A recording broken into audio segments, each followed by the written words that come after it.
Hi friends, இப்போ நம்ம சரடி கேஸை பார்க்க போகிற சரடி கேஸை இல்லை நம்ம முத்து இருக்காரு முழுசாக சொல்ல வரலங்க. அதுக்குள்ளே ஊருப்பட்ட பேச்சு. என்ன சொல்ல வரான்னு தெரியுதா? அந்த வீட்டை வச்சு மேலே காசு வாங்கணும்னு சொல்கிறான். அது எப்படி உன் மூத்த புள்ள மனோஜுக்குன்னா வாங்கி கொடுக்கலாம், ஆனால் இவங்களுக்கு வாங்கி கொடுக்கக்கூடாதுன்னு எப்படிமா சொல்கிற? மொத்தத்தையும் சுருட்டன்னு நினைக்கிறது உன் மூத்த புள்ளங்கிறது ஏமா உனக்கு புரிய மாட்டேங்குது?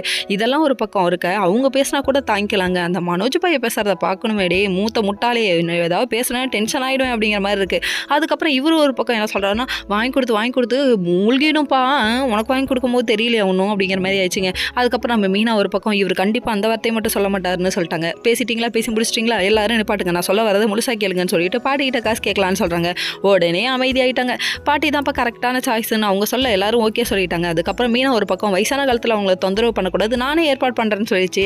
ஏம்மான்னு இப்படி பண்ணுற, அவர் தான் ஏற்பாடு பண்ணுறங்கிறாரு, அதை விட அப்படிங்கிற மாதிரி ஆயிடுச்சு. அதுக்கப்புறம் இவங்க 2 நாளில் பணம் கிடைக்கணும்னா யார் பார்த்துருவான்னு சொல்லிட்டு கேட்க, ஏற்கனவே கடை வாங்கினர்கிட்ட போய் கேட்போன்னு சொல்லிட்டு அங்கே போய் கேட்குறாங்க. இங்கே ஒரு பக்கம் விஜயா நம்ம பார்வதி வீட்டுக்கு போயிட்டு செம்மையாக ஹாப்பியாக என்ஜாய் பண்ணுறாங்க, ஸ்வீட்லாம் சாப்பிட்றாங்க. எதுக்குப்பான்னு சொல்லி கேட்டால் 2 நாள் அவளால் எப்படியும் 2.5 லட்சம் ஏற்பாடு பண்ண முடியாது.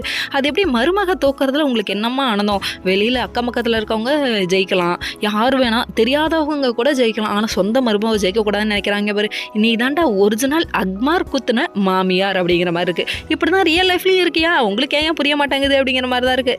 இது எந்த ஹஸ்பண்டுக்கு புரிய போகுது, என்னைக்கு தான் தீரப்போதோ தெரியல. சரி, இது ஒரு பக்கம் இருந்தாலும் மீனா ஒரு பக்கம் விடாமுயற்சின்ற லெட்டர் படிச்சுட்டு போயிட்டாங்க போல. அதனால் விடாமுயற்சியை இறங்கி சாதிப்பேன் அப்படின்னு சொல்லிட்டு அங்கே போய் காசு கேட்க அவங்க பொசுக்குன்னு இல்லைன்ட்டாங்க. ஏமா கேரண்டி வாரண்டி ஷுவரண்டி இல்லாமல் எப்படிமா தருவேன் போமான்னு சொல்லிட்டாங்க.